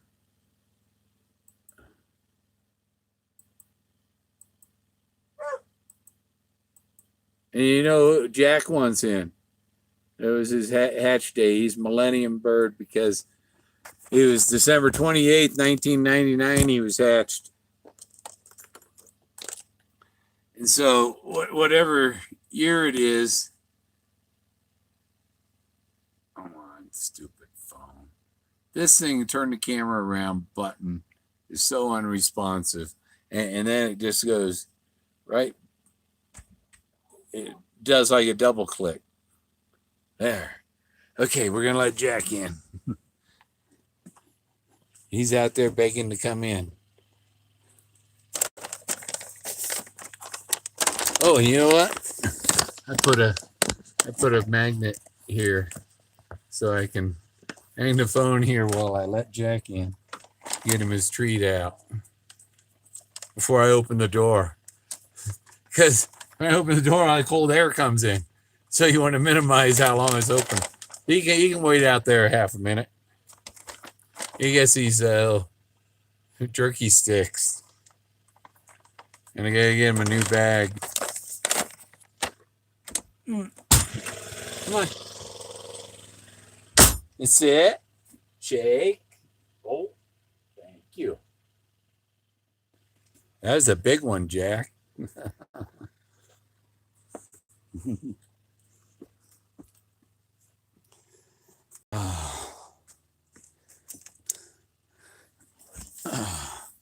I made a meatloaf today that I was gonna make the day before yesterday. So as I had to, I gotta cook that meat because I had it in the fridge. So I come home with that. I was gonna fix, put it in the fridge and stuff. Got my groceries put away, and then Jack was looking at what's wrong with Togo.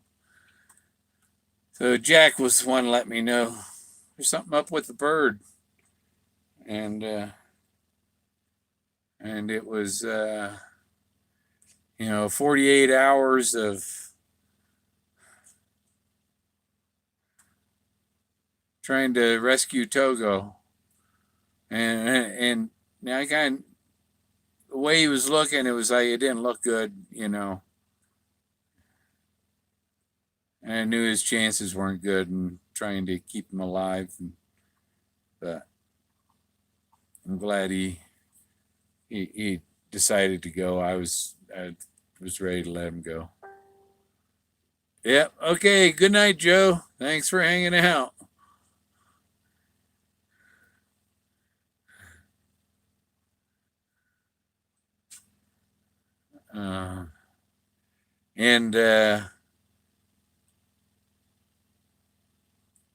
Yeah, I had some friends that helped out. That.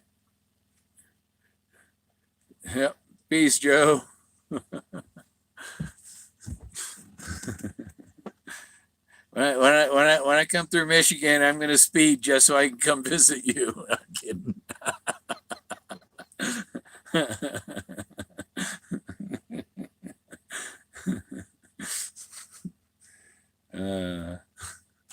That's funny.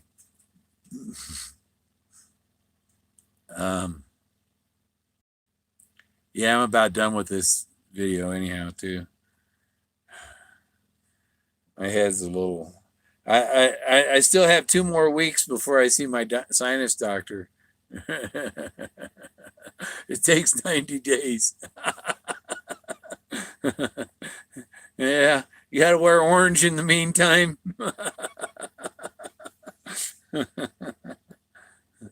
Now, some states they make you pay the ticket right on the side of the road, but I think they made that against the law.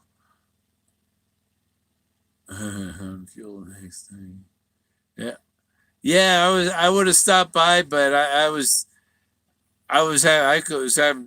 had to drink them 2 Monsters to make it home, and the girl was right. The Monster mocha chocolate ones are great. It kept me awake, and I'll show you something. I was coming down this side of the pass, coming into the valley. There's the 9 clues, the 369 and stuff. Forrest Van. Let's see, where is it? I gotta get the picture up on the screen. Get it up, and then I'll show you.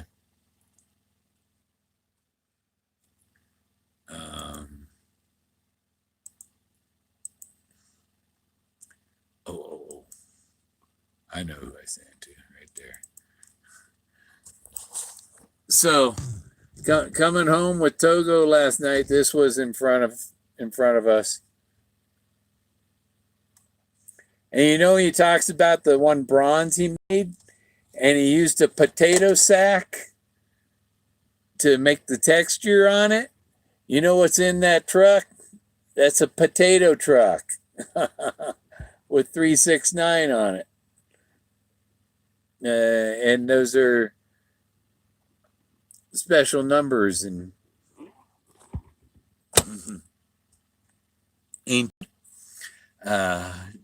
Yeah. Yeah, you know the 369. Yeah, 369, and that was the potato truck in front of us. Just before we got to Fort Garland, coming down 160 into Fort Garland, and I passed the potato truck, but I had to get where when I hit the camera that the flash didn't hit the trucker's mirrors. I didn't want him to freak out from a flash, and I hit my brights to light up the back of the truck too to take the picture, just long enough to take the picture. And that 369, I'm like, oh my, my numerology comes out amazing. I don't know how I'm gonna life be different without Togo. I guess I could without him. I guess if I got a passport and stuff now, I could leave my guns with my son and take a trip with my RV down into Mexico, see some of my friends down there in Chihuahua. Threes, yeah, yeah. Well, this my birthday is 331, and that comes. I look at my clock, 331. You know, that's 44 minutes before, or no, it's not. It's 49 minutes before 420. Yeah, it's amazing that truck number 369. I was like, oh my gosh. People talk about that. Forrest used some 369, and the triangles are three. It's a triangle when they do the thing, the Tesla thing, when they explain the 369, and it's a mathematical thing. If you take 9 times anything, and the result, you add the two numbers, or you add the numbers that are in the answer, and they'll equal 9.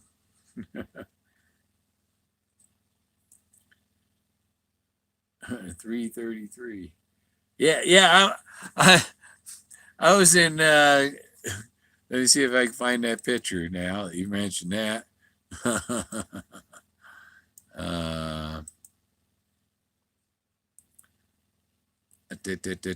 Navy. Where is it? Where is it? Where is it? I know we got it. Is that it? Yeah, try it. No. Oh yeah, in the Navy in boot camp, we were company 933. So you can take the 2 3s and make a 6, and you got the 9 and the 369, and but I thought I had a picture of us with the company flag. Oh. See, we were in the old barracks in San Diego. This building's all torn down now. But it was still leftover World War II stuff. You have to take my picture. I'm tucking in my shirt. People I was in boot camp with. There's the Double Blazes. This guy, he was into gambling and sports betting and always hustling. See, 933. I knew I had a picture with the flag. And a couple guys from the South. Only half of it. Yeah. Mark Welsh. I remember some of these guys' names. I've been on here for almost 2 hours now. And there's me. That's me with the American flag. U.S. Navy. San Diego Chargers Houston Oilers game. October 1976. And I held the American flag for the national anthem. Yeah. This is the rest of the crew. But I was chosen. I could have been the leader. The leader carries, this guy's the leader. He carries the Navy flag. But I could have been the leader, or I could be the guy that carried the American flag. I chose to carry the American flag instead of being the leader. Yeah. So the whole stadium, basically saluting the guy with the American flag. Oh, they're saluting the flag. Good night.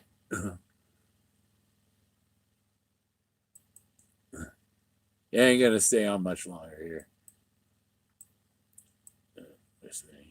That's me in the middle there. Old 110 camera, and with my flag up, and we had all 50 states. We were the drill company, and so this guy next to me with the rifle and bayonet. His job was to bayonet anybody that tried to take that flag from me. He was my bodyguard. Both of these guys. This guy over on the end he's he's got a gun too with a bayonet. They're the honor guards. And believe it or not, this guy right here, he's a Saudi Arabian, and he has a Saudi flag. That's a Saudi flag. What the hell? Now we got to throw these guys out. That was the Chief Petty Officer Belt, and he was working on making a pistol, flintlock, I guess. I don't know how he got it on the base. CPO Belt. and I was in the, there's another 33. That's the drill company headquarters. I think there's the bomb. There's a bomb, bomb there, and a bomb over there. That's when we went to the San Diego Chargers game at Jack Murphy. There's leave. That's me in one of them photo booths.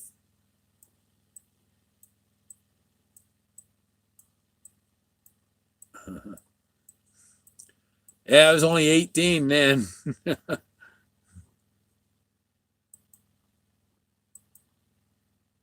That's me. Yeah, that's 21 years ago, or not 21. It's 40, 41, 40, no, 43 years ago. Yeah, I had a good watch. Nice. I don't know. It's just a little cheap electronic watch.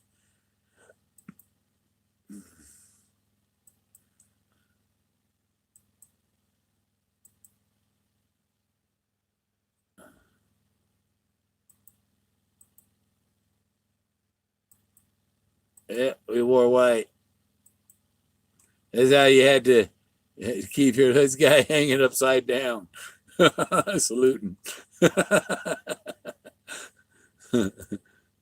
You see, you had to keep your locker perfectly organized.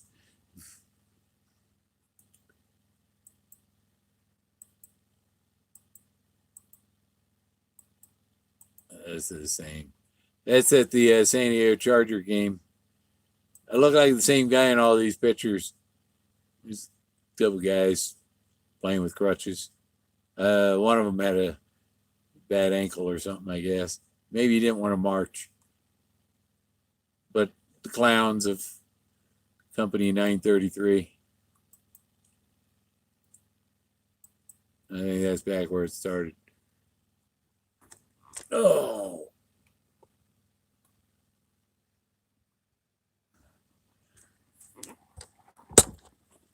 Yeah.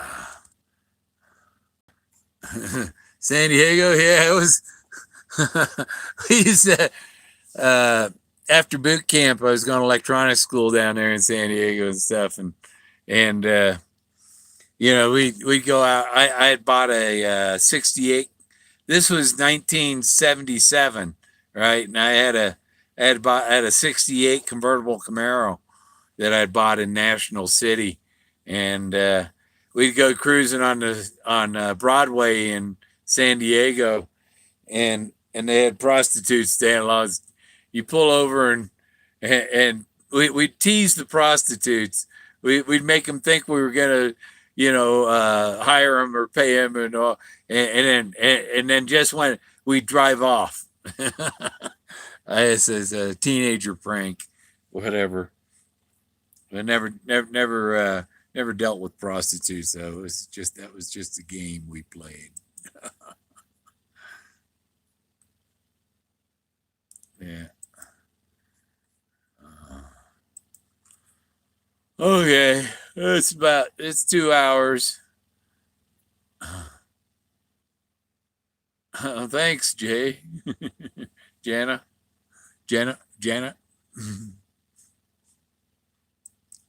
I watch this guy Locker Nuts channel. His wife is Jana. He's a lucky guy. I don't know if Togo would still be here. Maybe if I had somebody else, if somebody else was around to notice. Well, hey, something's different. Maybe he wasn't. Maybe he needed something I didn't see. Togo.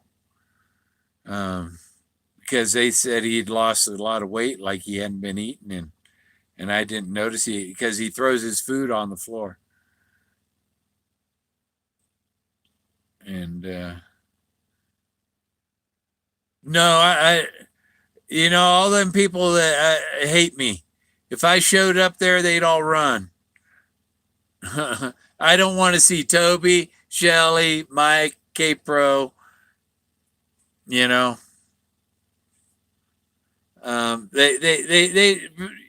ignoring somebody. They pretend I don't even fucking exist. Now, if I was wrong, if I was dead wrong, Forrest would say like he did about the one guy, that guy's a nutcase, right? But all he's when I asked Forrest one time, I tried to record him saying, I said, can you say something about me, or can I record you asking a question and record it, and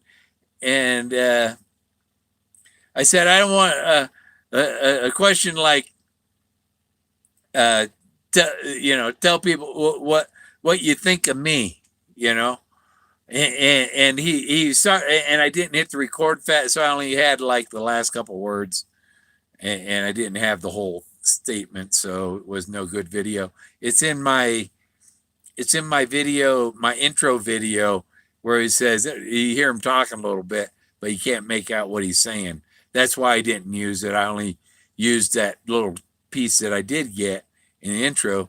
But what he said, that I was the craziest guy he knows. And that's because he says that it was like some crazy guy who did this thing. He's calling himself crazy. If he calls you crazy, if you're just as crazy as him, you can probably figure it out. I like the one he told Bill Sullivan that I was good with an axe. And I've never discussed axes with Forrest, but it's the last drawing in the book. The guy that cleared the field with that axe, cut down all them trees, chopped down the whole forest looking for that treasure, and came up empty-handed, and he's looking at, it's in the moon. If something's in the, like, I don't know if Mr. Doug Carver, if he watches me anymore. He called me once and all, get me up late and stuff. And I said, don't call me in the middle of the night. And I haven't heard from him really since then. But, it's just, don't call me. You can call me, but don't call me If you see me online at 3 a.m., don't keep me up later. let me go. When are all the rest have moved on? You still see yourself, yeah. I've got Forrest doing the hand of God thing, doffing the hat, a staged picture, basically doing the George Washington handoff stuff and all that. And I say it's in his will, or in what do they call that? It's already, when he passes away, it passes to you, you know. Um, oh, and this wrist is, I don't know why. I slept on it wrong or something.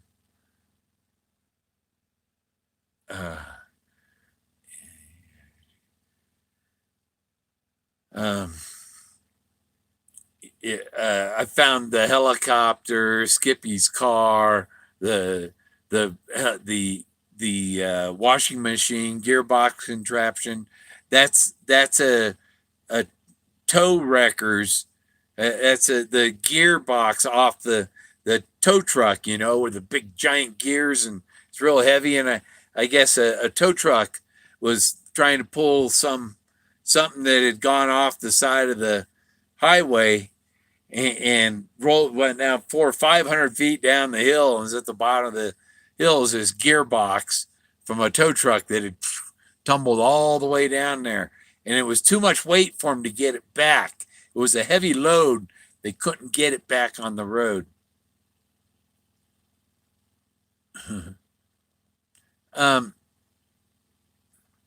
He knows I'm, that's what he was telling. He was telling Bill Sullivan that I was good with an axe to try and clue him in that I've already cut down all the trees. I've already cleared the forest. That I've done the job. He was trying to let him know, don't be, you're living in your car. Don't be, somebody's already got this. So move on, move along. You don't want to. And confirmation bias is, I don't have confirmation bias. It's not that my confirmation is biased.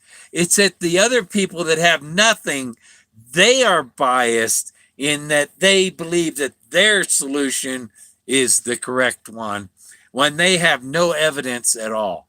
That's why Joe knows that. Joe says, I'm the only one with any evidence.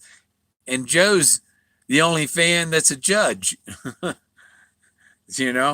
The other guys, they got lawyers that are fans. Joe's a judge. He's weighed the evidence, and he says, I'm the only one that has any real evidence in the solve. That comes from a judge, not a immigration lawyer,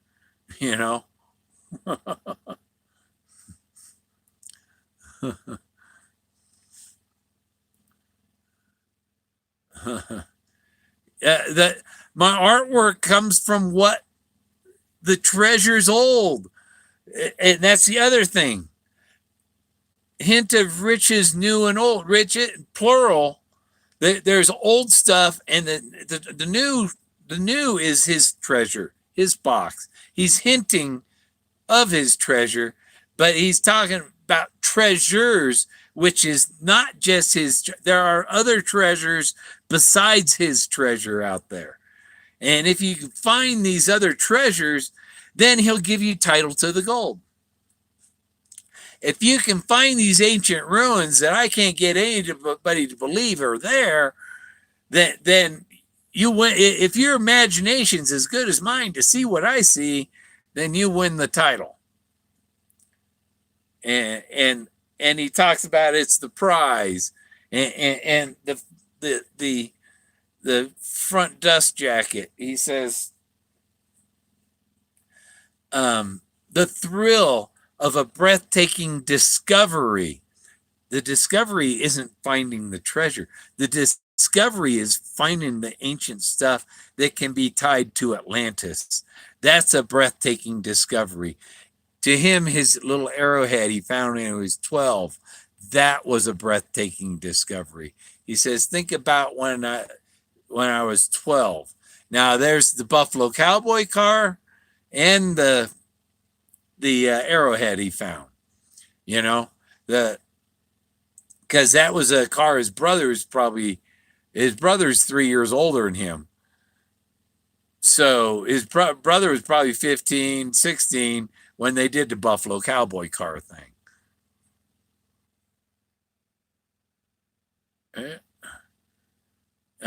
It's about finding the thrill of a breathtaking discovery. If you make this breathtaking discovery, then I'll show you the way to the gold. Then I'll give you when he dies, tea with Olga and estate lawyers. You know, if you find this after I die, my estate lawyers will get a hold of you. and so that only one person knows the secret at a time. Oh, this wrist, I had to have this one drained. It was bulged out, the fluid in this wrist. I get problems with that. So I don't know if that's happening in there. You see my, right there. There's the Twin Towers, the World Trade Center, New York. When I went there in '87, flew on Pan Am on the Yankee Clipper. And this is a Stargate right above it. Okay, I'm going to sign off.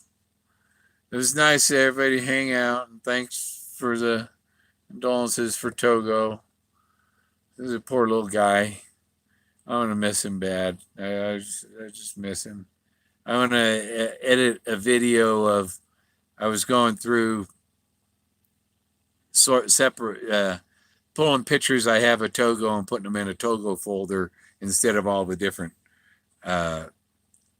months and dates on my pictures. I have separated on my computer by the year and the month, and then the pictures for that month, and I've got pictures going back 2005. I have every from 2005 on and I have other pictures that are older than that I scanned in '97. They're in BMP files and stuff I had on I have email from 1997 saved on my back drives. I don't save a lot of emails because most of it's all junk.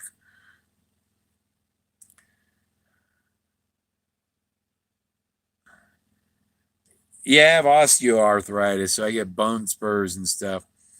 But you know, it was this fluid in the wrist, and they injected dye in the fluid, and then they have you sit in the MRI with your hand up over your head for an hour. I can't. Yeah, it was, but yeah, and they drained the fluid out, and it felt better. I guess it gets too much fluid in there. I didn't have to. They didn't do a blood draw. My hematocrit went down. Went down from the time before, and so I didn't have to do the. So I don't know if it's because I'm drinking the shungite water or what, but yeah, it means my blood cancer is somewhat controlled pretty good right now. So once they get me at the right level, I don't need to drain blood for 4 months or so. Probably only twice a year would be enough, because it gets once it gets to a certain then it just compounds. It gets worse. It snowballs. Is to say is my hematocrit would go up to, it's been 58 before, and it shouldn't be more than 45, 47. He's sleeping right there next to his food dish.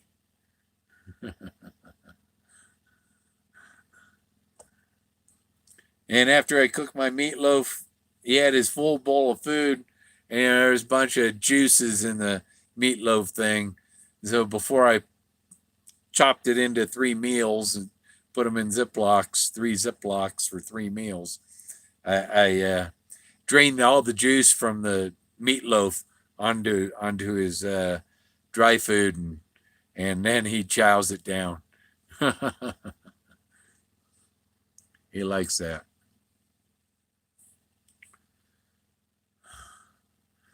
And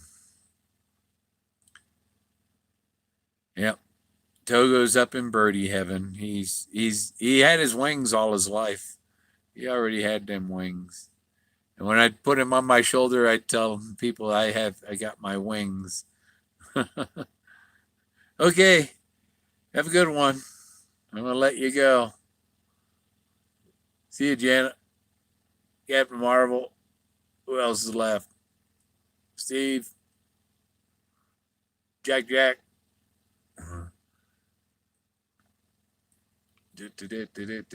Redbone. Yeah, I'm seeing the same names over and over. David. All right. Have a good one. We'll see you next video. I'll do about Sunday. I'll do on for back on the treasure hunt. And I try not to mention his Togo. It breaks me up to talk about him sometimes. It was heartbreaking to see him in such sad condition. All right, we'll see y'all. Good night.